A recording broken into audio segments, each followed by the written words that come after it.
que foi o negócio o mais difícil, assim, que você já teve até hoje, assim, nesse momento? Nossa, de preparação, cara, pra luta. Putz, teve uma luta que eu quebrei 4 dentes. Tive que arrancar fazer enxerto ali 1,5 semana antes de viajar.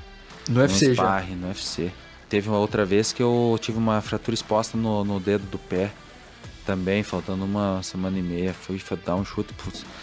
Teve uma luta que eu estourei o adutor, cara. Estourou, rompeu total o adutor, deu um espaçamento de 50 milímetros. Eu fui lutar igual. E essas lutas teve que ter um cancelamento? Nada, fui e fiz as melhores lutas da noite, cara. Muito que massa. E essa dos dentes foi contra o Lyman Good, campeão do Bellator.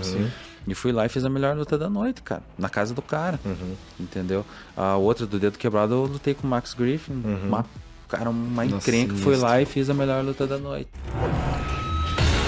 It's time! TFCast, o podcast da TFO. Fala galera, aqui quem tá falando é Pedro Abdala, sou um dos produtores aqui da TFCast. Sejam muito bem-vindos ao podcast da TFO, The Fighters Office. Nós que somos uma empresa que faz gestão de carreiras de atletas e hoje estamos aqui começando um novo projeto, meu querido amigo Cristiano Padilha. E aí, Cris, mais um projetinho aí novo. Estamos aqui para começar algo novo, né, meu querido? Vamos lá, né, Pedrinho? Como é que está você, meu querido? Bem, graças a Deus, né? Começando aí algo novo, né, para nós.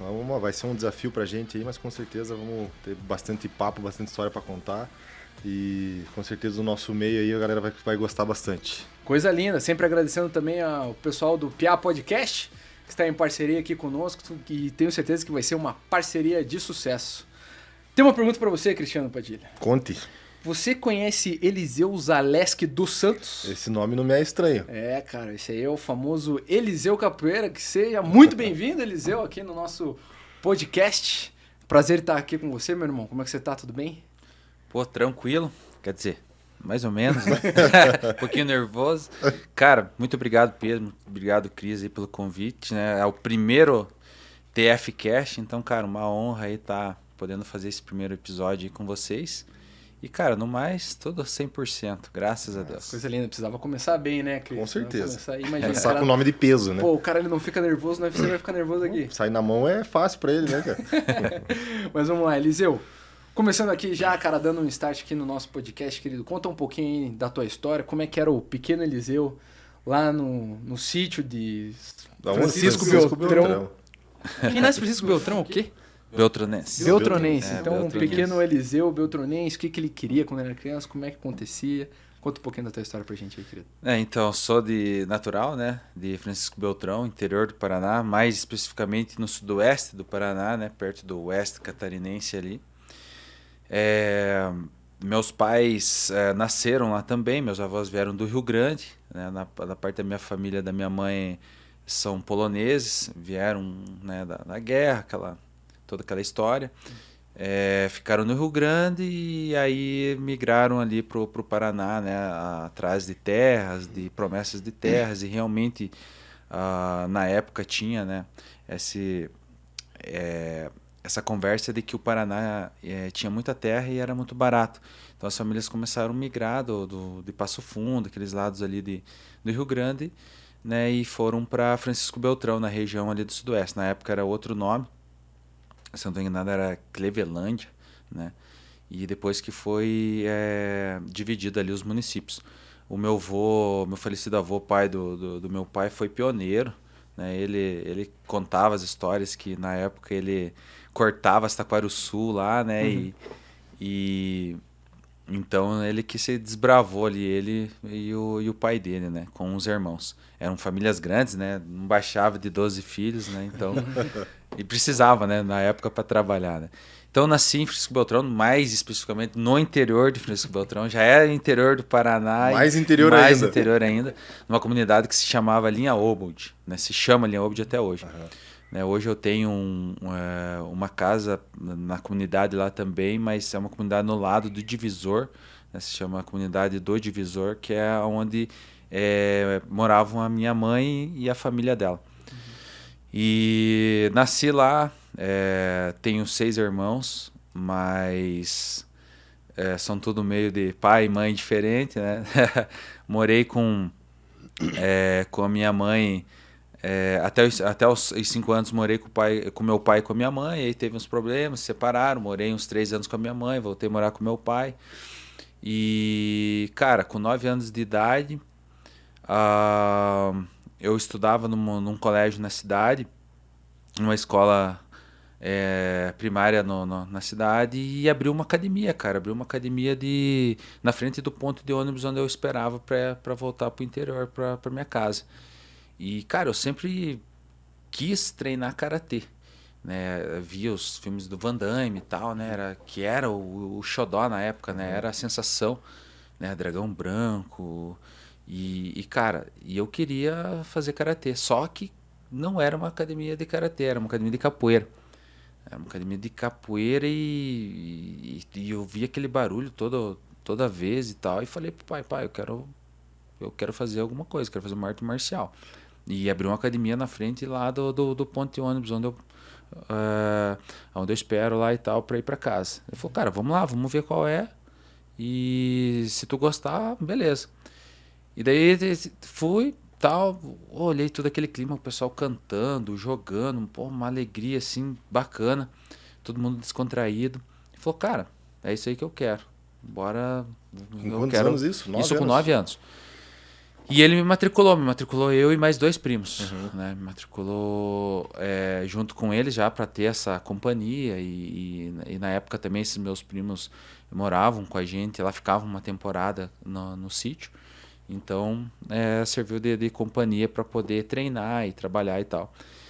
Só que, cara, na época era muito difícil, né? Tipo, a mensalidade era muito mais barata que hoje, mas o dinheiro era muito escasso. Né? E eu consegui fazer um tempo, daí tive que parar, daí tive um acidente na academia. Aí o pai também daí já me cortou, falou, isso aí não é pra você, não sei o que e tal. O acidente na academia foi algum movimento, alguma coisa? Foi, cara, a gente tava jogando, na verdade, jogando capoeira, e eu fui fazer um movimento e o movimento a gente chama balão, né? Que você coloca a perna, por exemplo, por cima no pescoço do caboclo lá, ele te arremessa e você faz um giro.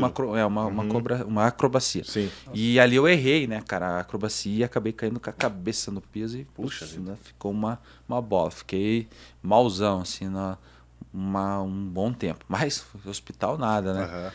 Aí, beleza, me tirou e tal, e daí logo um tempo depois abriu a academia de capoeira com esse cara que eu sofri o acidente e ele como professor no colégio, né, que é o Edio Vesco, o famoso sucuri lá da região, lá, cara, famosão lá. E aí, cara, eu voltei a treinar com ele. Voltei a treinar lá, era mais barato e tal, a gente fazia algum serviço lá na academia e ele deixava a gente treinar. Sim. E aí começou o gosto cada vez mais pelo esporte e fui criando minhas amizades, até hoje minhas amizades que eu tenho, que são a gente fala as amizades verdadeiras, né? Foi dessa época, cara, da época da capoeira. E até hoje a gente se encontra, fazer churrasco lá e trocar conversa, jogar conversa fora. E eu só tive um contato com uma outra arte marcial com 19 anos. Com 19 anos. 10 anos só de capoeira. Só de capoeira. Eu fiz ali, assim, nesse meio tempo, acho que 1 ou 2 meses de karatê, mas foi algo. E você tinha algum apelido? A gente sabe que na capoeira, você entrou na capoeira, eles dão um apelido, né? Sim. Tinha algum apelido? Sim, ele era Coruja. Coruja, né? Todo mundo me conhece, assim, na comunidade da capoeira ali como Coruja. Né? Eu não sei por que eles me chamam de Coruja. Que geralmente eles especificam, né, o apelido. Não, mas é por causa da sobrancelha mesmo. E aí até tinha um colega que treinava junto que era Coruja e Curuíra. Olha só, aí, fazia uma dupla. Moleque, era a dupla, Coruja e Curuíra. E aí, então, 19 anos eu tive contato com o jiu-jitsu, né? Lá mesmo em Francisco Beltrão. De um cara que era de Francisco Beltrão, depois foi para Manaus, ficou um tempo fora e veio e trouxe o jiu-jitsu, veio como faixa preta. E eu treinei, assim, acho que umas 2 semanas só com o cara sumiu. Só que deixou uns alunos. Aí eu treinei com os caras, aí um tempo depois veio um pessoal da Chutebox, daquele Curitiba, foi pra lá. Pra dar aula de Muay Thai. Aluno do Cristiano mesmo. né? Pelo menos eles falavam que era um aluno do Cristiano. Aí treinei Do Cristiano Marcelo, não do Cristiano Cristiano Marcelo, Padilha, né? é. O Cristiano Padilha nessa época ele tinha uns 5, 6 Nossa, anos. Né? nem sonhava ainda. Chamei o Cristiano Marcelo de velho Portabella. Não. Cristiano Marcelo, desculpa, venha no Faça nosso isso. podcast. E aí fiz um tempo com eles, e os caras também não aguentaram ali, né? Porque, pô, cidade pacata, pequena, né? né? Cidade pequena e tal, acostumado com mucuvuco, né? Não tem, né, cara? Se tu é atleta, Não, você não tem que vingou procurar. a academia, então. Você tem que procurar grandes centros, né? Sim. Não tem como você. E aí, cara, já tinha formado já uma galerinha ali, uns faixa azul e tal, e a gente começou a treinar junto com essa galera. A gente treinava junto. E começamos, tipo, trocar porrada também. Começamos a fazer umas loucuragens Vale lá. tudo, na verdade. E, cara, o negócio foi dando certo, cara. A gente ia para os campeonatos, a gente ganhava, os campeonatos regionais que tinha ali, a gente ganhava de jiu-jitsu.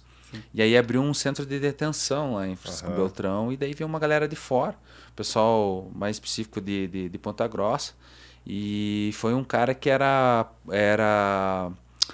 azul de Muay Thai, do falecido professor Matos, da Arena Fight.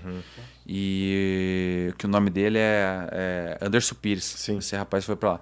E aí ele tinha os contatos, cara. Tinha os contatos. Falou, ó, tem academia lá e tal. Pô, vocês vão bem, vamos treinar e vamos botar vocês pra lutar. Daí eu comecei a treinar realmente o Muay Thai. Comecei a fazer o Muay Thai, com um mês e meio já me botaram já pra rinhar já. E, cara, foi legal. Apanhei. Perdi a luta. Bom também, é bom. Mas assim, gostei, cara. Gostei, sei com os 2 tornozelos inchado, cara, arrebentado. Naquela época era amador daí? Era ou não? amador, era Que amador. Só era um cacetinho. Era um que capacetinho. O pau parava na cabeça. Aquelas caneleirinhas que, putz, né, Parecia cara? um papel A4. E foi maneiro, cara. Foi maneiro. Gostei, assim. Voltei empolgadão pra Beltrão. Falei, cara, vou treinar e bora para as próximas competições. Você tava com quantos anos mais ou menos? Ali eu já tava já com 20 anos, já 19, 20. Foi tudo muito rápido ali, né? E aí treinando jiu-jitsu também, fazendo essas rotinas Vale Tudo. E a galera que treinava comigo começou a competir também, Vale Tudo. E os pés emburacando todo mundo, assim, E cara. você só treinava nessa época? Não. Eu trabalhava com meu pai, né? Eu trabalhava com meu pai na agricultura, né? Ele trabalha com além de granjeiro, plantações e tal, planta milho, soja, mexia com vaca de leite, pecuária e tal. E ele tem estudo até hoje? Hoje sim, ainda tem. Ele mexia na época também com criação de porcos, né? Aí hoje ele já não trabalha mais com isso. Sim. É mais... Mas continuou na agropecuária? Sim, continuou na agricultura. E então daí eu trabalhava com isso e daí fazia também faculdade na época. Tinha entrado para faculdade, então era bem complicado. Aí trabalhei uma época também, nessa mesma época, num frigorífico que tinha lá. Mas você estudava faculdade específico? Não, cara, eu fazia sistemas de informação. Cara. Nada a ver com nada a o que ver, você nada. trabalhava. Graças a Deus que a luta me resgatou. Amém. Que cara do céu, eu não sei, cara. Eu vida triste, de verdade. Nada contra eu. Sim. Mas assim, cara, é um Sistema negócio... de informação é tipo computador? Coisa Isso, tu trabalha com... Tipo ou TI, você pode né? ser um Assim. analista ou você pode ser um programador, né? Bom, você pode ser um administrador também, tranquilo. Sim. Mas mais em específico, assim, com algoritmos, né? Você trabalha ali com os cálculos, né? Com a programação. Sim, com TI, né? Isso. Poderia Então, ter sido bilionário com algoritmos, né? Mas Bitcoin, resolveu ser lutador, faturando né? com Bitcoin. Não faz vamos parte. parar pra pensar agora, vai chorar. Faz parte. Vamos fazer essa análise. Pensar e não vou vai me dar certo. arrepender. Então a gente trabalhava com isso e aí meu pai teve uns problemas e tal na vida particular dele e a gente acabou se afastando um pouco. E eu já fui assim meio que fazendo o meu lado de lutador, né? As pessoas já começaram a me conhecer, professores de outras academias começaram a me conhecer, viram assim a dedicação, a vontade que eu tinha e fui recebendo convites para sair fora. Né? Aí recebi um convite em Beltrão mesmo para fazer a minha estreia no MMA já como profissional, isso em 2009. Já estava já com 21 anos. Tinha umas lutas para fazer antes, mas não fechava essas lutas. Foi cancelado, acho que umas 6 lutas num ano. Daí teve um problema em Matinhos, uma época que deu uma chuva muito forte lá e tal. Isso foi um pouquinho antes de 2009. E aí tinha umas lutas lá e foram canceladas e tal, e acabou que não aconteceu. E aí eu fiz a minha estreia em 2009, em novembro, acho, se eu não estou enganado. Aí eu sei que eu lutei um final de semana, Ganhei a luta, tipo, rapidão lá, isso em Joaquim Távora, no Paraná. Aí no próximo final de semana já lutei de novo em Ponta Grossa, ganhei a luta. E aí, cara, foi começando a pegar gosto pelo negócio. Aí recebi um convite para ir para Cascavel. Eu fui treinar em Cascavel com uma galera lá. Estudo já na 77? Estudo na 77. Tá. Desde quando eu, até as lutas amadoras que eu fiz no Muay Thai foi no 77 quilos. Eu sempre mantive esse peso. Sempre foi ali entre 8,4 e 8,6, meu peso normal. Então eu fazia a baixa tranquilo. Novo também, né? Com 21 anos, tranquilaço. Passava rápido, Piazão, baixava rápido e forte, recuperava rápido. bonito. Muito rápido. E aí nunca aconteceu assim também de surgir uma oportunidade em categorias, em outras categorias. Eu acho que foi ironia do destino mesmo a Se fixou, se né? encaminhar, né, por esse lado. E daí fiz se eu não estou enganado, a minha terceira luta aqui em Curitiba, no Samurai, cara. No Samurai 3. Fiz uma lutona aqui com um atleta aqui de Curitiba, cara. Até tem invicto, pô, foi guerra. Consegui ganhar dele assim já no finalzinho, já do terceiro round, faltando 30 segundos. Esse samurai que também tinha sido no círculo militar lá ou não? Foi Esse samurai foi no Círculo Militar. Que na época era só samurai, não era o samurai, Power Fight e tal. Isso. Né? Pra você que não é de Curitiba, cara, o círculo militar é simplesmente uma das maiores... Assim, eu acho que é quase um clássico, né? Falam que é o Coliseu, né? o domo, o Coliseu, né? cara. O círculo militar, se você não é de Curitiba, venha visitar e vá no círculo militar, cara, tem a oportunidade de ir lá. Porque o negócio, assim, é uma arena mesmo.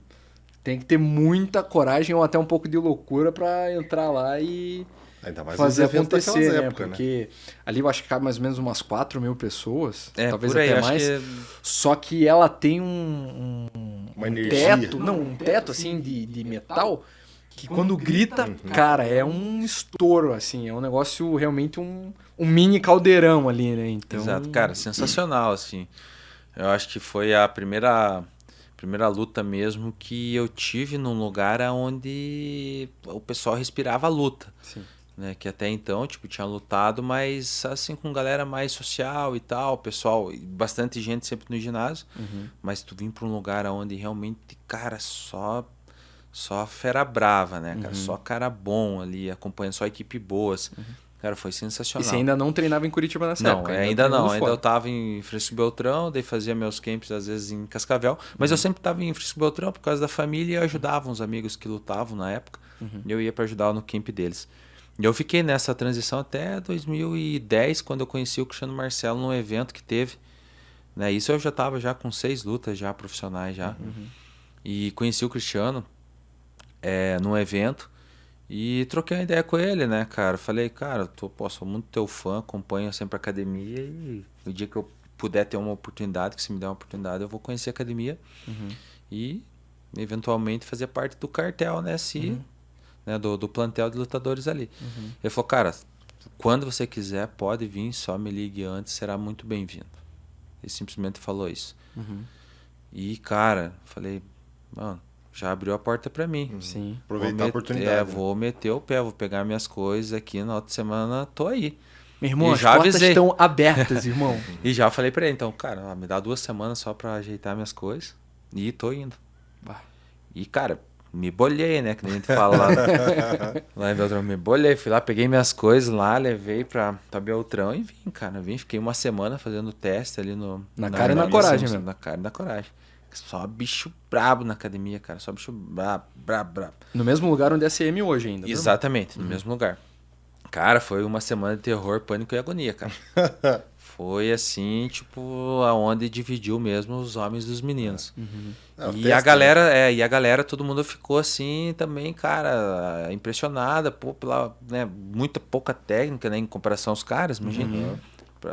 Eu treinava Ele praticamente. ainda tava no UFC ainda não? Isso aí é 2010, Não. Isso aí né? ele nem. Ele tava lutando, acho, na época o Bitete. Tá. O Nitrix que tinha na época. Não, Isso aí é o UFC, que, 2011?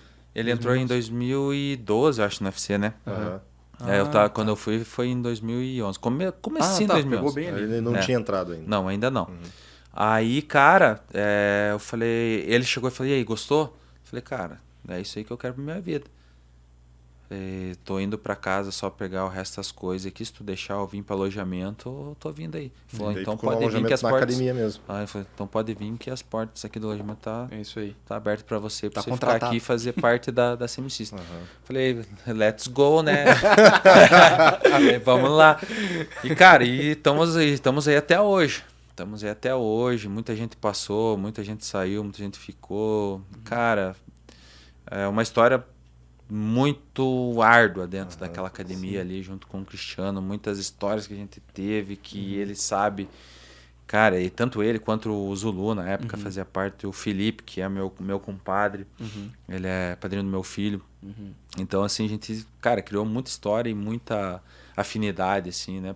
Por tudo que aconteceu e também da forma como aconteceu as coisas, de eu estar conhecendo a academia, de como eu vinha. Tive problemas, né? Com as outras equipes e tal. Mas, cara, consegui me estabelecer na CM e é que nem eu falo pra ele, pra sair dali é só se realmente ele me mandar embora. Né? Mas, cara, faço assim, tenho o maior orgulho de fazer parte hoje da CM System e representar, né, o nome do Cristiano e toda a equipe. Sim, é. Esse tempo que você ficou, pô, é muito difícil, né? A gente se estabelecer numa academia e a gente acabar fixando assim com esse todo tempo. No teu caso, você já veio de uma outra academia, aí você veio para cá, para Curitiba, para fazer um teste, né? E continuou fixando ali. Você acha que você sentiu uma dificuldade de aceitação na academia ou não, quando você veio para cá? Cara, eu acho assim que se não teve, eu não percebi, sabe? Porque quando eu vim pra CM, os caras que treinavam lá eram os caras que eu admirava. Mas já tinha bastante gente já ou não? Já tinha muito, cara. Quem que eram os maiores nomes? Tinha nomes muito fortes ali, como o Mário Soldado, o Daniel Acácio, o Marcão Badface. Esses caras tudo faziam parte ali do plantel, né? O próprio Bruno Carvalho, né? Esses caras que eram a linha de frente ali, né? E ótimos profissionais, né, cara? Na época não tinha, assim, o que... E eram os caras que a gente se baseava, além do nome do Cristiano, né? Que o Cristiano... Ele tem respeito bastante. Ele treinava e, assim, ele era o treinador e atleta. Sim, ele treinava, era o treinador e também era atleta. A gente tem até esses dias, tem um... Em 2011, quando eu cheguei, tinha um amigo meu da Bélgica, chamado Gandalf, que ele fazia as filmagens, ele tem lá até um videozinho dele e o Cristiano saindo na porrada lá, cara. 2011, isso, tipo, muito legal. Então, pra quem, assim, é mais novo, que chegou na academia e fala, pô, não vejo o Cris mais treinando e tal. Mas é muito tempo. Cara, mas o cara, mano, saía no soco, não tinha pudor, cara. Já dava pra ver justamente por aquela passagem do Pride lá que ele saiu na mão com... Esqueci o nome. Horse, né? Esqueci o nome. O cara que ele lutou? Que no aquecimento do Vanderlei, né? Aquele vídeo do esqueci o nome. Esse mesmo. Esse é um épico. Esse é clássico. Um dos primeiros contatos que eu tive com a luta foi com esse vídeo. Mesmo também, cara. Juro pra você, foi um negócio assim... Foi muito épico, louco. porque eu nunca... não sabia, assim, na minha inocência na época, que... Cara, as pessoas realmente brigavam num vestiário de luta, né? Pré-luta, né? Pré-luta. Existia uma luta antes da luta. E o mais né? engraçado, assim, ó, cara, se vocês tiverem a oportunidade, vejam esse vídeo. É um vídeo que tá no YouTube aí faz... Nossa, ele mesmo postou um dia desse, repostou 10, 15 anos atrás, cara. E o Vanderlei, assim, ó, tranquilo. Os caras se quebrando, e lá, assim, preparado, focado pra luta dele. O Rudimar também, só de olho. O Rudimar também. Deixa os dois, só os dois, ele fala assim, né, tal. Mas é que ali literalmente, ali nascia aquele espírito chutebox, né, de respeito, de colocar respeito, que eu acho que isso tem que vir da questão da arte marcial, que você pode ser o cara que mais forte, mais foda que você imaginar, mas se você não tiver respeito entre os caras ali, isso não vai adiantar em nada, né? E aí isso entre eles existia muito, né? Até na questão mesmo que o Pedro falou ali, deixa os dois ali, ninguém se mete. Eles têm que se entender, né? Então, cara, isso era muito bacana. Então, e esse é o estilo do Cris, né? São dois homens ali, bicho, vão se virar ali, deu a treta, se vira. Se entendeu, beleza, né? Beleza, já era. Acabou, já era. E foi um baita triângulo, diga-se de passagem. E assim, pelas histórias que a gente ouve aqui, existia muito. Até mesmo dentro de Curitiba, né? Sim. Os caras se treinavam, se encontravam, se quebravam lá e resolviam, beleza, acabou, tchau. Daqui a pouco estavam treinando junto. Ou se encontrava e pelo menos já resolveu a treta, já, né? Sim. E hoje, né, cara...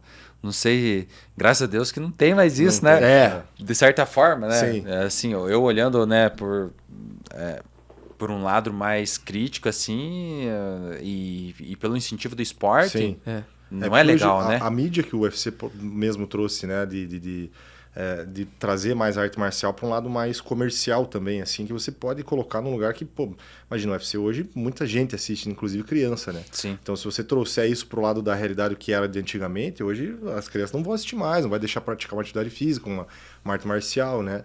E dentro dessa questão que você está falando, que tipo, tinha muita questão de academia, de rixa, né? Hoje já não existe muito isso. Como é que você vê isso hoje? Por exemplo, você é da CM System, mas você faz sua preparação de parte em pé com o mestre Rafael Teixeira lá, né? Hoje já não existe mais essa rixa, esse negócio de tipo, até alguns professores mais old school que ainda tem essa, você é meu, você treina comigo, você vai treinar com quem é daqui. Se você quiser buscar conhecimento, você vai ter que, sei lá, ou vai ter que sair da academia, alguma coisa assim. Como que você vê isso hoje para essa troca de muito... network, né, de fora? Né? Exatamente. É muito comum, né, a gente ver hoje isso. No meu caso, foi uma afinidade que a gente criou ali, né, dentro da CM com o professor Teixeira, justamente com o Cris, e então, de eu estar treinando hoje com ele, é essa confiabilidade que ele passa pra gente, né? Senão provavelmente eu não estaria lá, né? Então, ainda a gente tem um pouco esse negócio de treinar, porque, cara, é difícil você treinar numa academia onde você está treinando com o teu inimigo, né, Sim, cara? teu adversário. Eu vejo como inimigo, né, de certa forma. Mas assim, é complicado, né? Saber que você pode lutar com o cara ali e você tá treinando um lado, puxando, e às vezes o mesmo professor que tá puxando para você vai puxar pro cara. Então, desse fato de eu fazer esse network de treino, são caras que eu passo minha confiança para eles e que eles não vão fazer o trabalho com outros caras. Vai literalmente, entre aspas, sacanear, né? Isso, então... Passando as tuas armas. Ainda eu tenho esse... Não é preconceito, mas ainda eu dou uma pisada no freio quando eu tenho que... Prefiro ficar na minha casa, treinando com a minha equipe, porque eles precisam de mim. Hoje a gente tem um plantel de atletas ali, cara, que são altamente profissionais e de alto nível. Então, se um faltar, vai fazer falta. Então, a gente é um conjunto. A gente trabalha realmente como uma máquina bem engrenada. Né? Se peças, faltar uma peça, acaba quebrando a máquina. Então, a gente depende muito. E tanto é que muitos vêm, né, treinar com a gente ali. A gente também, o próprio Chris também, às vezes, faz o seu meio de campo ali, a gente também vai treinar nas outras academias. Vai toda a galera, faz o treino e fica essa troca. Né? Mas existe tudo um protocolo, trabalho, né? um protocolo para isso. Né? Até porque de uma forma ou outra, o que a gente busca, eu acho que nessa arte marcial como um todo, é o profissionalismo, né? Sim. Então, a gente sabe que... E a gente, de uma forma ou outra, até né, conhecendo o Rafael Teixeira, né, como um todo, sabe que ele faz um trabalho muito sério, que ele é um bicho A linha dura. É linha dura mesmo, né, como um todo, e só agrega, né? Cara, a gente tá já há 6 anos juntos já, cara. Ele foi no UFC contigo já? Ele foi, foi já uma vez. E era pra ter ido outras vezes, mas aí acabou que não rodou. Mas já não foi. Não dá pra deixar meus meninos, né, Pedro? Não dá pra deixar meus Mas, cara, é sensacional. Eu falando como pessoa e como profissional, eu acredito no trabalho do cara, e como pessoa, putz, eu amo o trabalho do cara e amo ele como pessoa também, cara. O cara é demais, entendeu? Assim, eu prezo muito pelos meus treinadores, pelos meus técnicos, então... eles me passam essa energia, me fazem acreditar que eu sou capaz. Então, cara, é isso aí que a gente precisa muitas vezes. Você acha que esse tempo que você tá na CMC também te traz essa confiabilidade dentro na hora da luta? Você consegue ouvir bastante assim na hora da luta, lá ter aquela confiança? Porque às vezes a gente também tá tanto tempo do lado de um professor, do lado de um mestre, né? Que quando o cara fala, às vezes não precisa nem falar, só de olhar você já consegue ter aquele sentido, né? Sim. E às vezes esse tempo máximo que você fica também, que você já tem de história com o Cris e também com o mestre Rafael lá, isso também pode fazer uma diferença também na hora da luta. Você acha que isso também pode influenciar? Claro, o Cris é o head coach da academia, né? É o treinador principal. Então, nas principais lutas, ele sempre tá, né? E, claro, a sintonia, todas que ele né? pode, ele tá. Então, ele faz parte disso, né? E ter ele, não só a voz dele, mas ele presente já muda o ambiente. A confiança, né? Já muda muito. Entendeu? A primeira vez que ele foi no meu corner, se eu não tô enganado, foi no Max Fight, cara. Quando eu lutei o Max Fight. E, cara, dali em diante eu vi que, cara, ele tinha uma sintonia muito boa. Foi só ele, né? Na época, assim, tinha os outros companheiros que me acompanhavam, né? Porque também ele cheio de compromisso. Mas quando ele foi aquela vez ali, eu falei, cara, é ele mesmo que tem que estar sempre. Porque a gente entrou numa sintonia, numa energia. E toda a bagagem, né? Putz, a Sim, Pride, toda aquela experiência. galera ali né, que andava com ele na época, Shogun, Vanderlei, cara, não tinha como ser outro cara, né? Então, pode estar lá com 15, 20 mil pessoas dentro da arena ali, cara, Não você importa. vai ouvir a voz do cara. É ele e o Felipe Silva, cara. Ele e o Felipe Silva são dois caras assim que a voz é automático.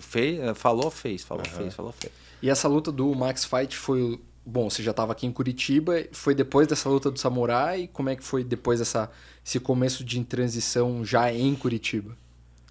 Foi bem depois, né? Porque acho que a luta do Samurai, se não tô enganado, foi a terceira ou quarta luta minha como profissional. Tá. Aí eu já tinha lutado em Taubaté, um evento gigantesco que tinha lá.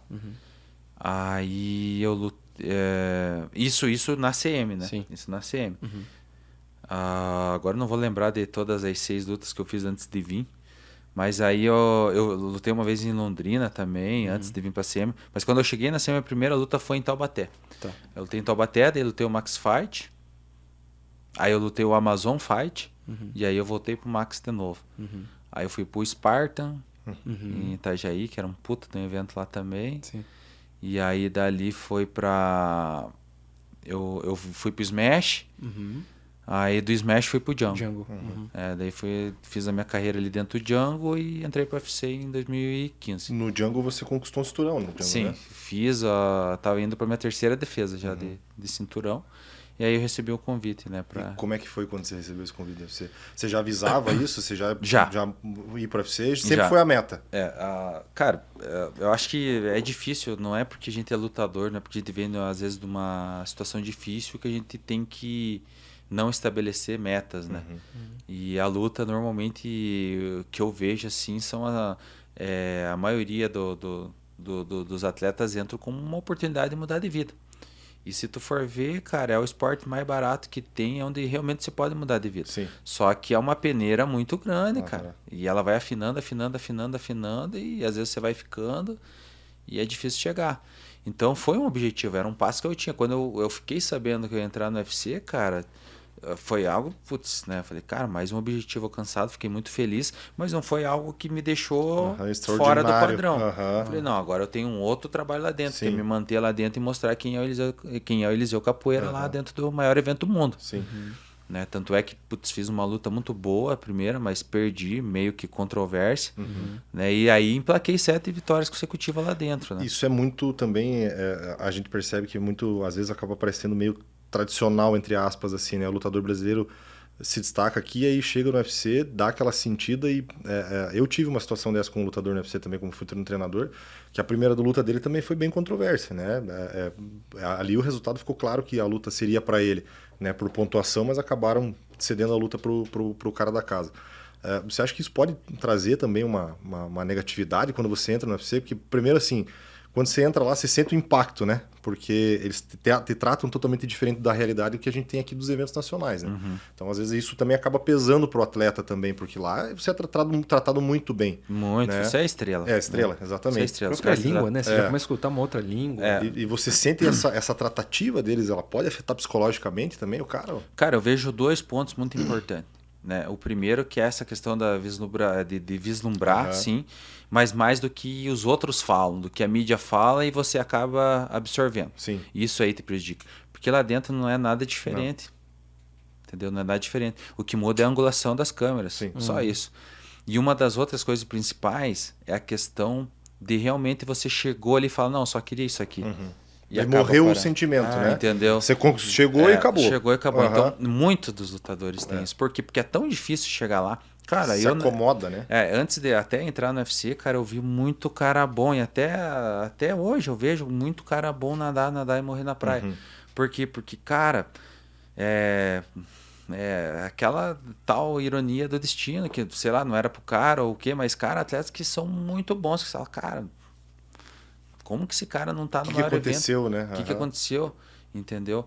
Então, mas é tudo uma questão de estar tudo muito bem engrenado. A tua cabeça, a tua parte física, as pessoas, o caminho, Sim. o que você está fazendo, né? E depois que você entra no UFC também, cara, é tudo... Vira um trabalho Você normal. vira popstar também, né? Aham. Porque, queira ou não, cara, você começa a frequentar outros lugares, você é convidado a fazer Sim. outras coisas. Os Opa, holofotes você já não ficam precisa assim. mais correr atrás do patrocinador, o Aham. patrocinador vem atrás de Sim. você. Né? Isso é fato. Isso é fato.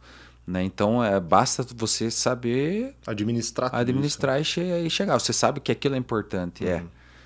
mas tem que saber que o caminho que você traçou, ele precisa ainda ser continuado Sim, com continua. passos firmes e focado na missão maior que você tem depois disso.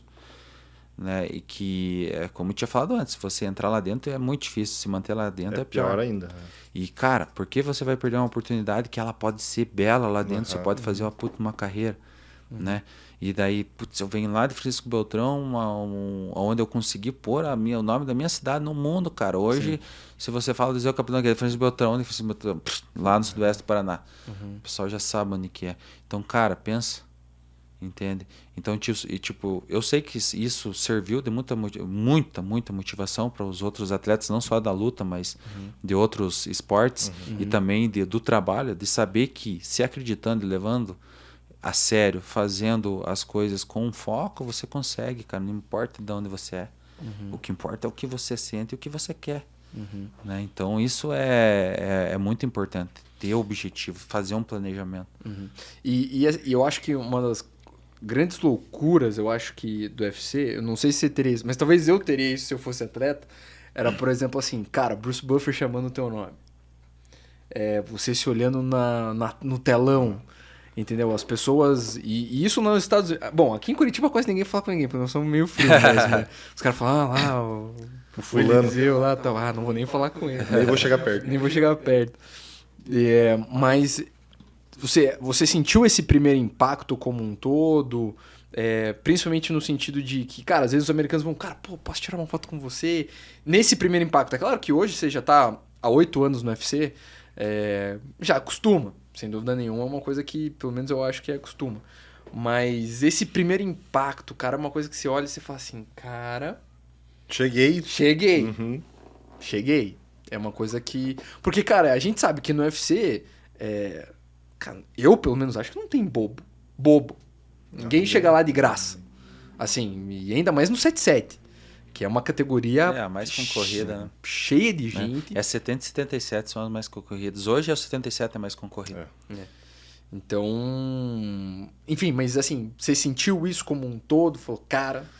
Saudades de roçar mas isso volta no que a gente tinha conversado antes, questão de vislumbrar, né? Então, vai do teu foco. Se você se vislumbrar com o negócio mesmo, você pode cadenciar ele para 2 caminhos, ou pro bom ou pro ruim. Sim. Pro bom, que é aquilo que vai te motivar mais e você vai querer mais, ou para mal que você fala, putz, vou deixar isso aí tomar conta. E a questão não é acostumar, é a questão de você saber lidar por causa da experiência que você adquiriu. Essa é a diferença. E o entendeu? que traz também esse ponto exato onde você tá, é que você veio de uma época também que não existia luta fácil, né? Não. Era sempre perrengue, era sempre pauleira, né? Eram poucos eventos e todas as lutas eram... Pô, cara, minha primeira luta é o Michael Falcão, velho. Tava lutando no card. Olha quem foi o Michael Falcão. Putz, né, cara? O cara, mano, bateu numa galera. Cara muito bom. Falando assim, na luta, né? Sim, a parte profissional. Mas, cara, não, ele foi realmente um bom atleta. Nossa. Hoje a gente vê assim que existe muito dentro desses eventos a questão do que a gente chama, entre aspas, do lanche, né? Você acaba colocando um atleta... Escadinha. Para poder subir. Eu acho isso, particularmente, numa visão de treinador, que eu acho isso muito errado, porque você vai dando uma falsa ilusão pro cara, pro atleta, né? Que ele tá no topo, que ele tá ganhando, que aí o cara meio que não precisa se esforçar muito para chegar lá em cima. Então ele acaba pegando uma luta fácil. E, teoricamente, por questão burocrática ali, ele acaba preenchendo o cartel dele e um evento grande acaba chamando o cara. Mas quando ele chega lá fora, foi uma das coisas que eu percebi quando eu tive dentro do UFC, que, como o Pedro falou, que não existe bobo, né? Porque lá realmente, e os caras eles estão acostumados com aquilo, que para nós ainda pode ser uma novidade quando a gente chega lá, para eles já estão acostumados, porque o americano vem muito disso, né? Na escola o cara tem a parte de wrestling, o cara tem a parte de futebol americano, então eles são doutrinados a serem atletas, e independente do nível, né? De se vem uma coisa fácil ou vem uma coisa difícil. Pra gente, no teu caso, você já veio de uma época mais difícil, né? De lutas, né? Hoje a gente vê que encaixa dentro do que você falou, quando o cara entra dentro do UFC, que ele acaba cedendo o sonho dele, porque ele acaba dando de frente com um troço difícil. Sim. Que ele não estava acostumado aqui, né? Que aqui pegou só luta fácil, o cara chega num evento grande, pega os caras que estão cagando e andando pra sair na porrada, e aí, pra ele acaba sentindo esse baque. A gente fala aquele famoso prostituição do esporte. Sim, exatamente. Entendeu? Essa é a palavra. Porque aí entra naquele quesito que eu tinha falado antes. Muitos atletas bons que você vê que não têm oportunidade, trabalham, são muito melhores e não ganham essa oportunidade. Sim. Né? Porque a gente sabe muito bem que o empresário no Brasil, para ele chegar num atleta, ou ele tem que acreditar muito, ou já tem que estar com o filho bonito. Para ele poder investir em você, senão ele não vai investir. Sim. A realidade é essa. Né? Então, cara, essa formação de cartel... Ela se formou necessária, para falar a verdade, porque o esporte ele não tá mais abrangindo só o carente e o cara que precisa mudar de vida, ele pega todas as classes. Tu acha que o cara tá fazendo ali, o cara é bem de vida e tal, né? E ele tem como pagar, entendeu? Então ele não quer receber a bolsa, eu pago para lutar com o cara, bota o cara lá.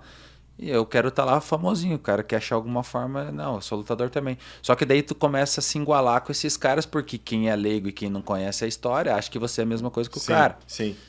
Entendeu? E aí o cara não vai procurar saber. É a mesma coisa assim você chegar para a geração hoje e falar assim, putz, do próprio Anderson, recente, Vanderlei. Entendeu? Pô, fala do Vanderlei, cara, os caras, loucura. Meu irmão, ninguém fazia o que o cara fazia. Sim, exatamente. Trincar, cara, a primeira vez que eu vi a luta do Vanderlei, eu falei, nunca na minha vida eu vou fazer isso aí, cara. Nunca na minha vida. Tá louco. Cachorro louco. Não. Loucura. Então hoje o esporte se tornou tão esporte mesmo, ele é tão estudado e é a evolução, né, que, cara, cabe todo esse tipo de situação. Sim, infelizmente. Que infelizmente denigre o esporte, né? Total. Só que na cabeça do novo, daquele que acaba aderindo ao esporte de uma forma... Pra moda, né? Do modinha, né? Cara, e é legal, é normal. E não é. Né? E aí que você pega os brabos ali de antigamente, que são os caras que procuram não falar muito, porque, cara, eles não querem ficar falando. Entendeu? Eles ficam tristes. Né? Porque era uma história que ela devia ser continuada. Tinha que ser né? bonita, não, né, essa história.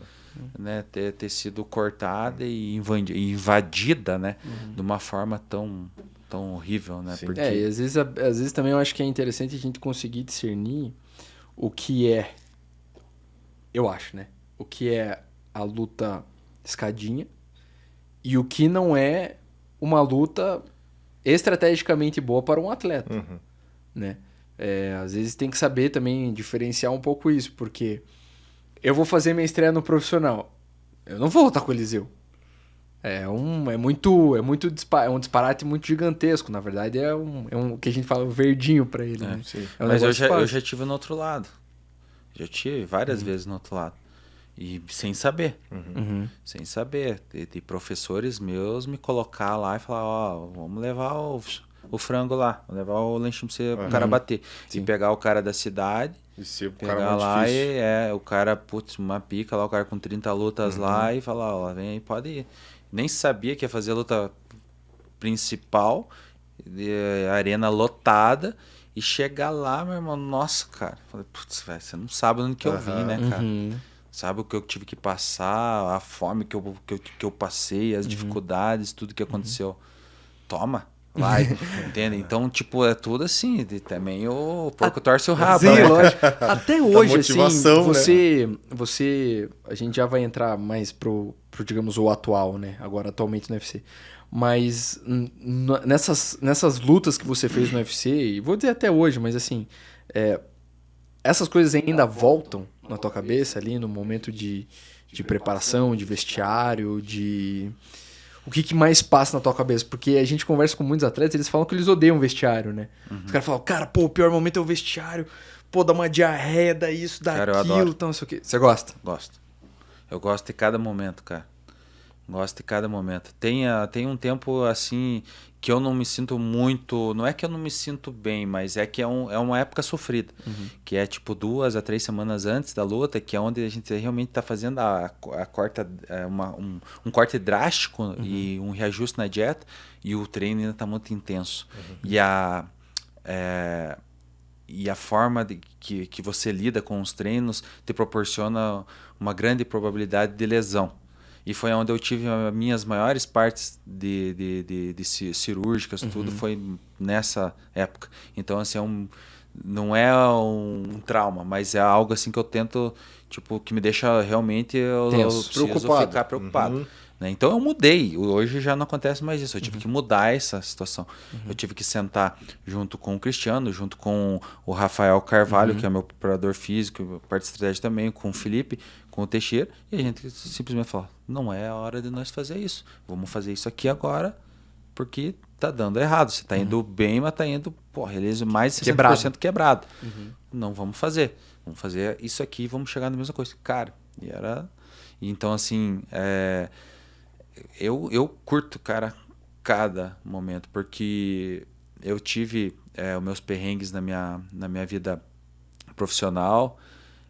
Não trago nada da minha vida particular para não afetar a minha vida profissional, porque eu acho que são coisas que tem que ser diferentes. Existe o Eliseu Capoeira, existe o Eliseu Zaleski dos Santos, que é o pai de família, que tem a mulher dele e tal. Existe o profissional onde as pessoas querem ver o sangue no olho e não querem saber dos problemas dele. E que é onde todo mundo quer te falar bem ou mal, quer te criticar e também não querem ouvir você falar mal dos caras. Pelo contrário, querem ouvir alguma palavra onde eles realmente mudem de opinião. Entendeu? Essa é a realidade. Então, cara, eu curto realmente cada momento. Tô ansioso pela próxima já, entende? E cada luta para mim foi muito especial da forma que foi. Porque teve as adversidades, teve os pontos bons, teve as superações, como sempre tem, né? Então, cara, pra mim tudo Qual que você conseguiria definir assim, qual que foi a tua luta mais difícil, assim, em questão de preparação, próprio mesmo no octógono? O que foi o negócio mais difícil, assim, que você já teve até hoje, assim, nesse momento? Nossa, de preparação, cara, pra luta, teve uma luta que eu quebrei 4 dentes, os 4 dentes da frente, cara. Tive que arrancar fazer enxerto ali 1 semana e meia antes de viajar. No UFC sparring, no UFC. E teve uma outra vez que eu tive uma fratura exposta no dedo do pé, também, faltando 1 semana e meia. Fui dar um chute, teve uma luta que eu estourei o adutor, cara. Estourou, rompeu total o adutor, deu um espaçamento de 50 milímetros. Eu fui lutar igual. Essas lutas teve que ter um cancelamento? Nada, fui e fiz as melhores lutas da noite, cara. Puta, que massa. Entendeu? Essa dos dentes foi contra o Lyman Good, campeão do Bellator. E fui lá e fiz a melhor luta da noite, cara. Na casa do cara. Entendeu? A outra do dedo quebrado eu lutei com o Max Griffin. Uma encrenca. Fui lá e fiz a melhor luta da noite. Então tudo isso teve a primeira luta, cara. Acho que eu não cheguei a contar isso ainda, mas a primeira luta que eu fiz no UFC foi em Goiânia, cara. Eu tinha rompido a cápsula articular do dedão e ele inchou tanto, cara, que tava assim, mais ou menos desse tamanho, assim. Uma bola. E não tinha jeito, cara.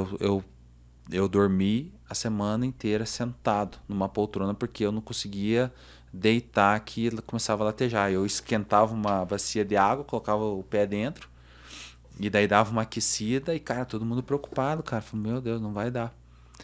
Falei, não, vai dar sim, cara. E às vezes chorando ali de dor.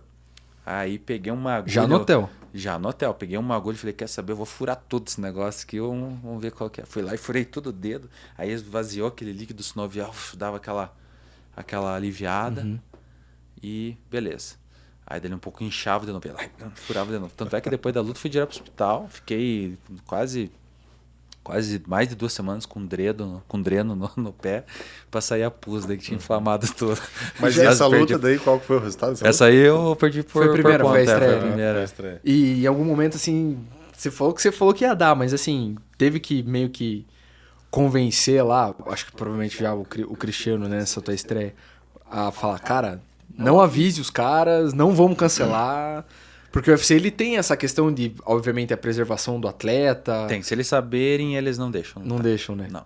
Tipo, ele tava mais assim, não ele específico, mas o teu time, ele tava falando assim, Eliseu, vai Cara, dar ruim. é que assim, a minha afinidade com eles é um pouco outro nível, assim, porque eles sabem da minha questão de hombridade que eu tenho, sabe? E eu digo que sim, que se não é não, porque realmente eu vou ao extremo e eu tento fazer as coisas do jeito que elas têm que ser feitas. Então eles só ficam esperando se sim ou se não. Entendi. E eles vão comigo aonde eu você for. for. Então, putz, cara, a gente tem que... Vamos tentar, bora. Jamais eles vão ser negativos. Jamais. Nem a forma como eles me olham como uma... Não, putz, não. Não vai dar. Ainda mais sendo uma estreia, provavelmente você também tava naquela... Sim, mas não Aquela só na frio, estreia, assim. nas outras situações também, né? Nas outras lutas também. É Então, interessante você contar isso, né, cara? Porque quem hoje não tem muito contato com a luta, ou quem tá começando contato com a luta, às vezes acaba lendo. A gente mais escuta, não sei você, mas o que a gente mais escuta é tipo, 5 minutos o cara já morreu. 3 minutos o cara entregou a luta, sei lá e tal, mas nem todo mundo conhece esse bastidor, né? Porque, que nem você falou, isso que você teve na semana da luta, isso veio da questão do treinamento, né? Que é punk, que é pesado, que é puxado, porque aqui a gente tá batendo osso com osso, né? No treinamento também, então a gente tem o risco de da noite pro dia, em segundos, dar uma lesão. E saber lidar com uma lesão dessa, porque ali você tinha a opção de você, como você tá falando agora, de você desistir, de você falar assim, não vai dar, é melhor deixar quieto, sei lá, mas você enfrentou o negócio e foi pra frente. Eu acho que isso é que traz também a nossa... aquele respeito, aquela autoestima, aquela autoconfiança da arte marcial que ela traz, né? Porque você tá lidando com um troço que é contra você mesmo. Antes de você bater no teu adversário dentro do octógono, você estava lidando com um adversário maior, que era você mesmo, com uma lesão gigantesca. sempre é, né? Sempre é você mesmo, né? Sempre é. Então, eu gosto dessa filosofia do esporte, eu tento viver ela dessa forma, sabe? Que é essa regra, que é você fazer o teu trabalho, fazer os teus treinamentos, fazer a tua alimentação correta, chegar lá dentro e mostrar que você pode, e você pode dar o melhor de si naquele momento, né? Então, não existe, cara, coisa melhor que você chegar lá dentro e tu dar tudo, cara. Você dá tudo. Entregar, né? Cara, entrega, vai. A pior coisa é você sair, o Cristiano sempre falou isso, é sair de lá com arrependimento. Putz, podia ter feito mais.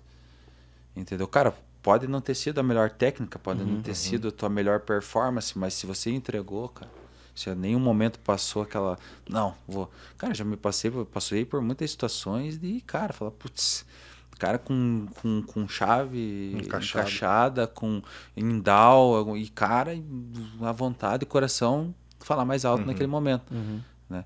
Que nem falo, acabou o milho, acabou a pipoca. Então, tem que estar muito bem preparado. É saber quem vai ter o maior coração. Sim, né? O que tem mais vontade ganha, né? E, cara, essa questão, assim, de críticas e tal, sempre vai ter, né, cara? E eu acho que isso aí é bom, entendeu? Eu levo pelo lado bom, não ligo mesmo, porque o que me fez pôr na luta foi algo que aconteceu, uma adversidade que aconteceu na minha vida e eu fiz dela uma oportunidade.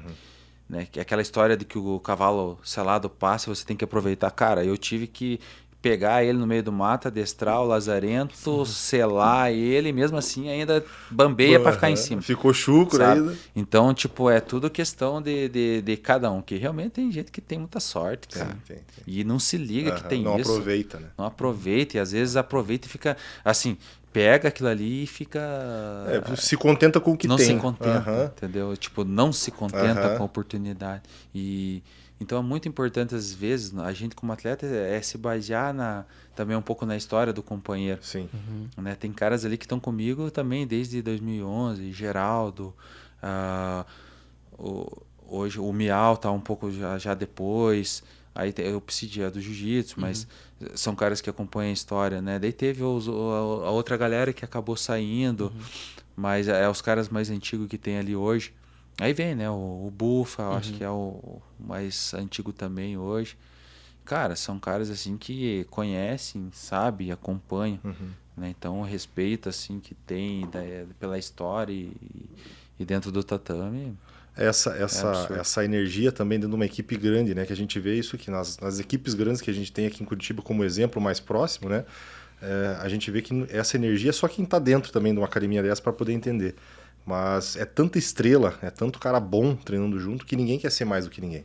Ali tá todo mundo para tentar se ajudar, né? Então, tipo, se você saiu na mão hoje e acabou, porque a gente sabe que nem sempre a gente vai estar num dia bom de treino, né? O atleta ele nunca tá 100%, né? Tem uma coisa que a gente costuma brincar, que a gente fala assim, se você não tá com, se é atleta, você não tá com dor, então você não tá treinando direito. Né? A gente fala isso, né? Mais ou menos nenhum assim, atleta né? saudável. Não tem como. Cara, você vai fazer vamos puxar um ferro lá, alguma coisa, você Vai doer. Vai doer, cara, não tem como, né? Mas isso, cara, é a verdade mais pura que tem. Né? E a gente tem que saber que a nossa oportunidade, o nosso lugar, ele é só nosso, não é do outro. Entende? Então não existe mais esse negócio de ter que machucar o companheiro para tomar a vaga dele. Não tem. Eu tenho a minha carreira, eu tenho meu contrato, eu tenho meu empresário, o meu companheiro tem também, todos têm. Né? Tem a galera mais nova? Tem, mas eles sabem o lugar deles. E eles dão treino, mesma coisa, de igual para igual. Entendeu? Por quê? Porque eles aprendem a treinar, vendo uma formulação que já existem, e eles só pegam essa fórmula, usam ela com aquilo que eles sabem e acaba somando muito, né? Então esse respeito, cara, dentro do tatame, ele tem que ter, né? Até porque a gente depende da luta. Sim. A gente tem patrocinador? Tem, cara, mas não é o suficiente, entendeu? Hoje, para manter um atleta de alto nível, o gasto é muito grande, então a gente precisa lutar para poder custear, sustentar, né? Se sustentar, então ainda mais, tendo família, tudo. Isso é muito legal, que até tem eu vi eu não vou lembrar agora qual, um podcast também que o Chris participou, que ele tem uma passagem que gira bastante dele, que ele fala assim que o tatame aqui para Curitiba é a praia do curitibano, né? Exato. Ali a gente tá sempre descalço, né? E tá todo mundo igual. Então não existe se você estacionou um Fusca lá na frente, estacionou uma Ferrari, tá todo mundo igual, né? Então isso traz também pro lado comercial e tanto pro lado do atleta, né? Porque não vai importar quem tá num ponto melhor, às vezes quem tá num ponto pior da carreira, da vida ali, às vezes o cara tá começando, como você falou, dos meninos que são mais novos, e da galera que é mais experiente, e todo mundo se tratar igual. Porque acho que daí você consegue manter uma régua, né? Você consegue manter um padrão que todo mundo fala a mesma língua, todo mundo treina no mesmo nível. E quem vir de fora vai ter que se encaixar nesse nível também, né? Sim. Porque do mesmo jeito que você passou um perrengue, uma dificuldade para entrar numa academia que já era de nome, que já tinha nomes grandes, né? Quem for entrar agora, né, na vez também vai ter que passar pela mesma coisa, senão não valoriza o processo, né? Claro, e essa valorização ela é muito importante. Ela é muito importante, porque a questão do fácil, tudo, sem saber a real situação do que acontece, cara, é a mesma coisa você ganhar uma Lamborghini sem ter tido um Fusca antes, alguma coisa, entendeu?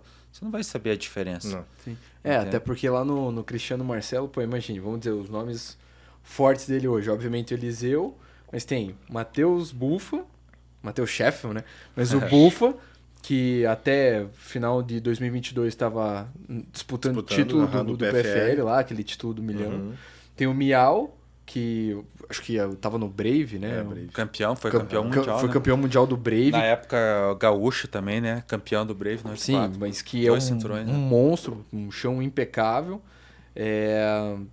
Tem também agora o Petrino, que Vitor. já fez a primeira luta no UFC dele, já com bônus, né, na 9-3, vindo do container também. Então são só alguns nomes, cara, que só de você estar puxando esses nomes e saber com quem você treina, né? Cara, já vê que você tá querendo ir pro Cristiano Marcelo, você que é de Francisco Beltrão, vai ter que pensar aí umas 2, 3 vezes, porque lá só as fera braba mesmo, né? Ninguém maldoso, mas é só no sentido de... Claro. E é legal, porque régua. Vem o pessoal, né, treinar com a gente de fora, cara, e os caras treinam e se sentem tão bem, porque é um treino duro, um treino de qualidade, o cara não se machuca, o cara fica com a vontade de voltar no fogo, putz, cara, me achei. Sim. Né? E a gente sempre é recíproco nisso, né? E também o carinho que os caras têm, né? E acompanham o teu trabalho e cara, isso é gratificante demais. Então a gente vê que tá no caminho certo, entende? Hoje no Brasil é muito difícil, né, cara? Você se manter aqui, porque é tudo muito caro, né? Então quando você encontra uma academia que ela te proporciona tudo, né? Praticamente tudo, né? Claro, tu vai ter os teus corre atrás de patrocínio, vai ter que se sustentar, beleza, mas eu digo em treino, quesito treino. Material humano, né? também, material né? humano, que cara, isso aí, material mais humano, difícil, mais se a gente hoje. vê lá fora, é porque os brasileiros estão lá, cara. Por isso que o Brasil ainda é o melhor. Não tem, cara. O Brasil ainda é o melhor. Aonde for, qualquer lugar no mundo, tem um brasileiro dando aula, tem atleta. Se tu pegar qualquer evento, você vai ver lá sempre a bandeirinha do Brasil lá no 15º lá, do primeiro até o 10º, vai ter algum brasileiro. Então a gente está em todas, né? E com essa falta muitas vezes de oportunidade aqui, acabou que o pessoal migrou para fora. Sim. Né?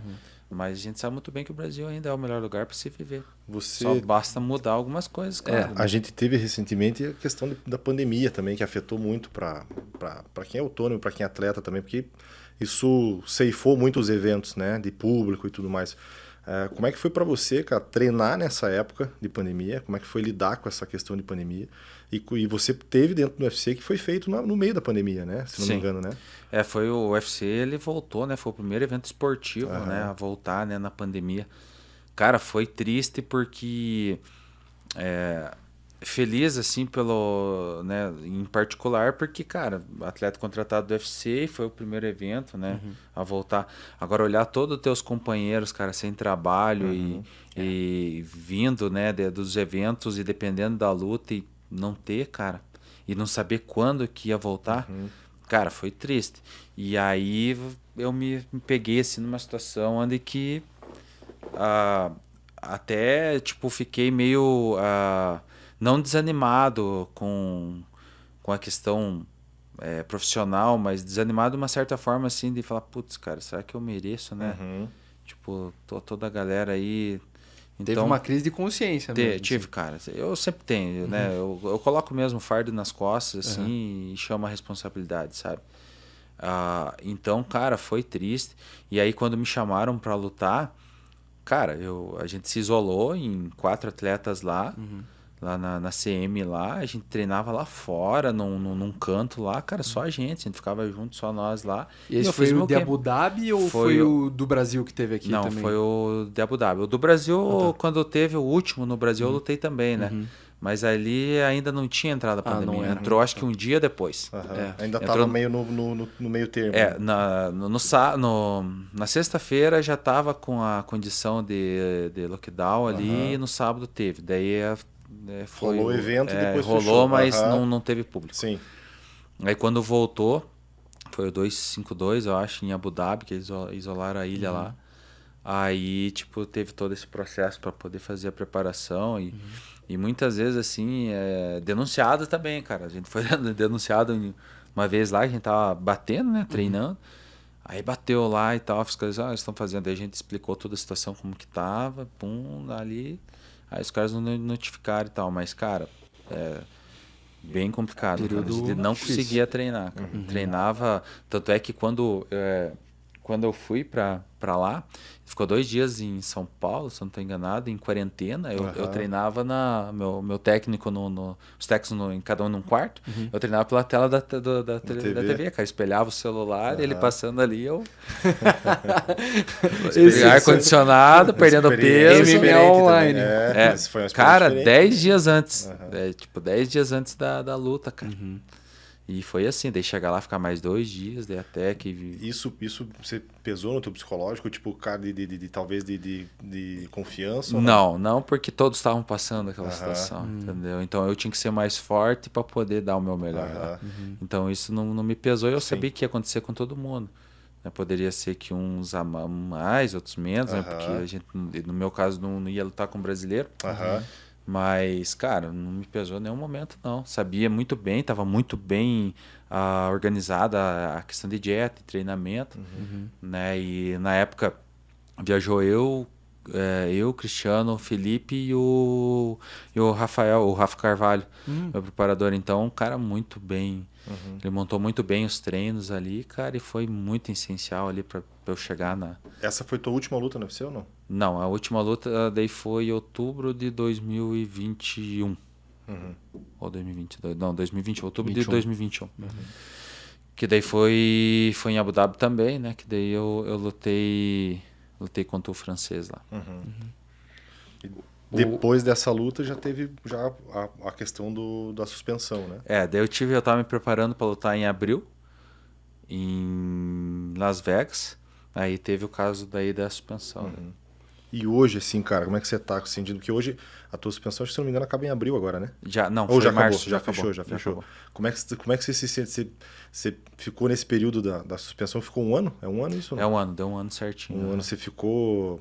Você se sentiu frustrado? Você se sentiu. Cara, eu não vou mentir pra você, Aham. entendeu? Porque com a idade de evento que eu tenho, com a experiência que eu tenho, aconteceu uma situação como aconteceu, cara, eu não tenho tempo pra ficar perdendo, Aham. entendeu? Eu tenho meu planejamento como atleta. Então, cara, eu não ia fazer uma coisa Pra te prejudicar, né? pra me prejudicar. Aham. Né? E, tipo, é daquele jeito, quer fazer o crime, faça bem feito. Sim, Então sim, já sim, tá aí a sim, explicação. sim. Cara, eu sou fadado a ser testado a qualquer hora, Uhum. qualquer momento. Aí eu vou tomar um negócio que vai ficar ali para. Cara, pelo amor de Deus, tipo, nunca aconteceu comigo isso e vai me acontecer, Sim. né? Bem ali uma semana antes Antes da da luta, cara.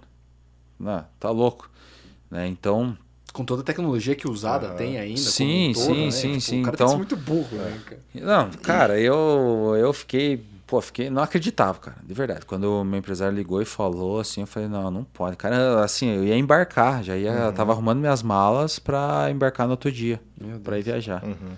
No peso, cara, de boa, o peso já faltando, cara, tava faltando pouco, acho que tava faltando 4 quilos, assim, tava pouquinho. Contra quem que é? Era contra um cara da Tunísia, não tô lembrado o nome dele. Aí, cara do céu. Aí começou a passar um filme, eu falei, cara, o que deve ser? Eu falei, suplementação, sempre pegava a suplementação manipulada no mesmo lugar, já fazia mais de 9 anos. Nossa. Eu falei, cara, será que é alguma coisa de comida Do que alguém laboratório, às pegou? vezes. Shakeira, deve ter tomado alguma coisa, aí passou um Aham. monte de coisa. E aí, cara, foi mandado, foi feito o algoritmo da suplementação que eu tava tomando, daí foi mandado para eles fazer os testes, daí, e cara, deu batata, foi num manipulado lá que eu tava tomando. Foi uma contaminação Foi uma cruzada. contaminação cruzada.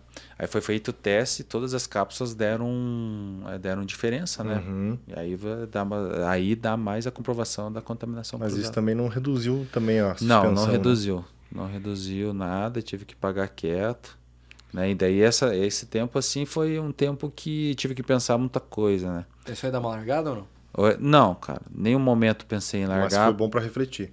Foi porque eu consegui me reaproximar um pouco mais da minha família, assim, sabe? Não que eu não era próximo, mas eu digo me reaproximar pra gente trabalhar junto, ficar mais junto, né? E fazia muito tempo que eu não ficava com meu pai, né? Então eu tive um bom tempo de gente trabalhar, fazer as coisas junto. Eu treinava, acordava às 6 horas da manhã, eu ia treinar, aí eu ia pro sítio, trabalhava até 7 horas da noite, ia pro treino, e aí quando era meia-noite chegava em casa, dormia 6 horas, fazia todos os processos de novo. E esse Todo processo dia. que você passou, você não passava desde lá da tua infância ou ainda Sim, assim? cara, desde a época que quando eu saí de casa, Aham. que na verdade foi uma desavença que a gente teve, Sim. né, justamente com meu pai. Né? Então eu saí de casa por esse fato e depois voltar já como dois homens maduros, Aham. porque por mais que ele fosse, eu acho Aham. que ele amadureceu muito Sim, também com a Com a situação. situação.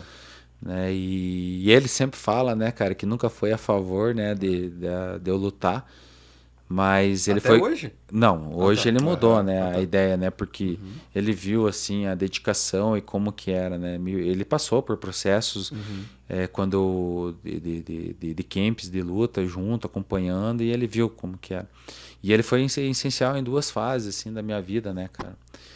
Na época quando eu tava no jungle, que eu falei que eu ia parar com a luta, que eu ia voltar para casa para ajudar ele e tal, que não tinha ninguém para ajudar. Ele falou: "Não, cara, vai lá que você vai ser campeão e você vai para frente".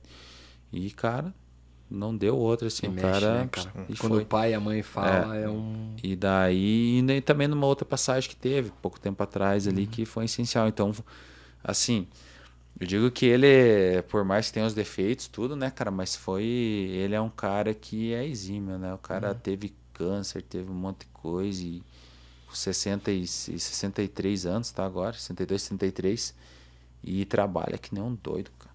Então, assim, não quero saber da vida particular, quero saber como ele é pra mim, como o homem que ele é, né? É isso aí. E agora, após suspensão, tá liberado? Tem uma luta Graças a marcada Deus. já ou não?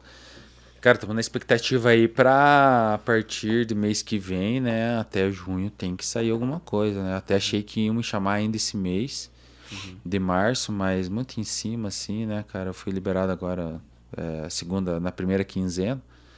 Então, cara, tem tudo aí para acontecer antes de junho. Eu acho que maio aí vamos estar tampando na porrada. E tem assim, quantas lutas você acha que daria pra fazer num ano, assim? Cara, dá para fazer ainda esse ano, dá pra fazer tranquilo 3 lutas. 3 lutas. Tudo vai, claro, da condição física, questão de Sem lesão. lesão e tal. Mas eu acho que dá tranquilamente, cara, fazendo que fizesse uma maio ou junho, agosto ali, dá pra fazer outro e outro final do ano. Cinturão ainda é um sonho ou não? Claro, claro. Realmente, cara, falam que todo sonho é meio inapalpável, né? Eu vejo o cinturão como um objetivo ainda e vejo ele muito próximo, cara. Muito próximo. Eu vi ele, eu quase tive a chance em algo que tava quase que inapalpável, então por que agora não? Basta eles me dar a oportunidade. Basta me dar a oportunidade, engatar 1, 2 lutas com os caras certos, aí eu acho que tem uma grande chance. Dá uns nocautão que nem aquele contra o Sean Strickland lá. É isso aí. Aquele lá foi bonito. Pô, eu não ganhei a performance daquele lá, cara, acredita? Sério? Não. Cara, assim, ó, bota lá Eliseu Capoeira contra Sean Strickland. Quando o Sean Strickland nem era tão famoso assim. Cara, nesse sentido, ele já era meio não, falastrão, mas ele era meio, então. assim, nesse sentido, mas cara, baita nocaute. Ele sempre foi um lutador. Chute da capoeira aquilo, né? Sim, como todo, assim, né? um chute, a gente chama armada, né? Foi um golpe adaptado ali. Você consegue, cara, aproveitando até o gancho do Pedro desde disso, você consegue trazer muita coisa da capoeira para MMA? Você consegue colocar fácil assim? Muito. Porque às vezes a gente sente muita diferença. Que, assim, para quem vê hoje o MMA, sabe que é muito básico, teoricamente, que é Muay Thai, boxe, jiu-jitsu, né? E quando você vem oriundo de uma arte marcial que é diferente dessas três, acaba tendo uma puxadinha um pouco de destaque, né? Por exemplo, alguém que vem do karatê, vamos supor, o Lioto, né? Que puxava bem para esse lado e tal. E a gente vê, teoricamente, vendo os golpes da capoeira, a gente... Na minha cabeça, eu acho muito difícil de encaixar isso, cara, numa luta. É difícil porque se você começar a se basear na ginga, né? Na base da capoeira, ela é complicada. Sim. Né? Então, você puxar um movimento, e normalmente as pessoas pensam em capoeira como acrobático, né? Acrobacia. E não é, né, cara? Tem muito golpe traumático, né? Tanto é que um dos chutes mais fortes que tem na capoeira é a meia-lua. Das artes marciais. Sim. É a meia-lua, comparado já. Então, eu faço essa adaptação. E eu uso ela para tudo, cara. Assim, o próprio capoeirista, muitas vezes, que vê de fora, que não tem essa experiência com a luta, às vezes ele critica um pouco também, sabe? Mas não entendem que, às vezes, uma defesa de queda ou uma inversão de posição é a capoeira que eu tô usando. É a versatilidade que eu peguei na capoeira. Sim. Só que você colocar tudo isso pro cara, não, cara, você tem que virar mortal, tem que ir lá fazer um AU sem mão. Cara, para, quem que vai ficar pulando 5 minutos lá? Fazer uma adaptação. Tá louco? Não tem como. Você tem que usar no momento certo. Entende? Da mesma forma que eu usei, olha só, que eu usei para fazer a armada, né? E nocauteei o americano. Da mesma forma que eu triangulei a joelhada para nocautear em São Paulo, aquele foi uma triangulação de capoeira. Ninguém prestou atenção na movimentação, mas É Vendramini contra Vendramini. Italianinho, né? Então, cara, é muita situação que eu uso para defesa, tudo. Beleza, o cara me quedou, tá, mas se tu não tiver uma mobilidade para sair, como que você vai sair? Exato. Então, cara, é muita coisa. Eu treino capoeira segunda e quarta na Semi-System, né? O mestre Feijão dá aula lá. Até hoje eu fui lá, hoje, né? Em específico, quarta-feira. Tava rolando o treino. Pessoal da Muzenza. Tava rolando o treino lá com o pessoal. E, cara, eu cativo todo mundo. Todos os atletas profissionais fazem capoeira. Vão lá soltar, descontrair. Porque, cara, a melhor coisa que tem para aprender é aprender descontraindo, se divertindo. E uma coisa nova também. Claro, legal, né? porque a luta, quando você vai fazer sparring, ele é muito tenso, né? É uma parte que é muito tensa. Então, por que não também não ter o momento de de ser alegre, né? A gente tá feliz e aprendendo. Se divertindo, né? Claro. E aí a resenha do tatame é incomparável, né? Tem que ter, né? Tem que ter Quando você Que é o sempre. que a gente tá galera- fazendo aqui agora, né? Sim. Isso aqui que a gente tá fazendo é Falando nisso, 3 cara, caboclos ó, que entendem de luta, tá falando. minha diretora aqui, ó, Bianca, oi, alô, Bianca, tá dizendo que, cara, já estamos nos finalmente. Infelizmente. Estamos nos finalmente, felizmente. Eliseu, muito obrigado, querido. Foi um Nem deu- prazerzaço enorme ter você aí com a Pô, gente nem deu pra nesse fazer umas piadas hoje. primeiro episódio. E os caras que você nem viu as vozes que o Cristiano faz, cara. O Cristiano ele faz umas 350 vozes aí, que ainda não deu tempo. Mas quando a gente tiver, sei lá, no episódio 105, Talvez a gente faça. assim, daí... Não, a gente traz o Eliseu de novo. Isso.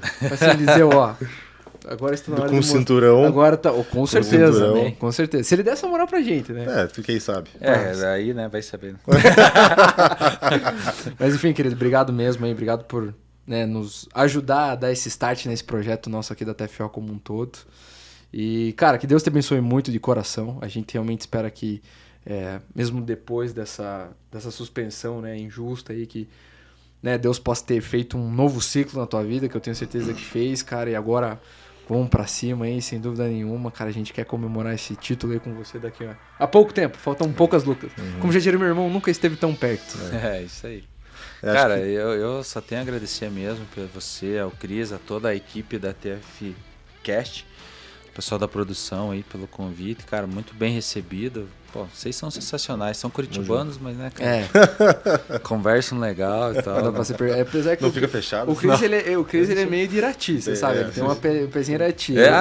Tá explicado. Eu sou São curitibano Mateus- mesmo, São assim. Mateus do Piabão, Sul. piabão. Eu não gosto de falar muito com pessoas, assim, né? Eu tenho esse problema, apesar de ser empresário. Não, mas a gente quer ver você bem aí sempre, Eliseu, e que a gente sabe que esses períodos de oscilação, né, que é uma montanha russa a vida do atleta, infelizmente, né, como a gente estava falando anteriormente, que o pessoal vê lá as lutas bonitas, um evento bonito, acho que é muito fácil chegar lá e muito fácil fazer aquilo que a gente faz, né, que todo mundo faz, que aliás no nosso meio a gente faz, né. Mas eu acho que é importante também passar por isso, porque isso vai criando casca, vai criando a nossa casca, vai criando a gente amadurecimento, que nem você falou, que é uma coisa muito bonita você passar por uma resiliência que você passou de novo com o teu pai, com a tua família, né? Então, que isso te dê energia para te renovar e para você entrar mais forte ainda para a próxima luta, e pode ter certeza que a gente vai estar na torcida aqui. E se Deus quiser, cara, eu não vejo outro caminho para você tá logo aí disputando o cinturão lá, e que seja com o Leon Edwards também, que esse ali vai ser fichinha. Vamos mostrar a capoeira pro mundo. Exatamente. Isso aí, galera. Então, esse foi o nosso primeiro episódio aqui do TFcast, o podcast da TFO. Se inscreva no nosso canal, que tá aqui embaixo no sininho, e curta conosco nessa nova jornada da TFO. Um grande beijo, agradecendo também a toda a produção do Piá Podcast. E vamos que vamos, piazada. É nóis. Abraço. It's time! TFCast, o podcast da TFO.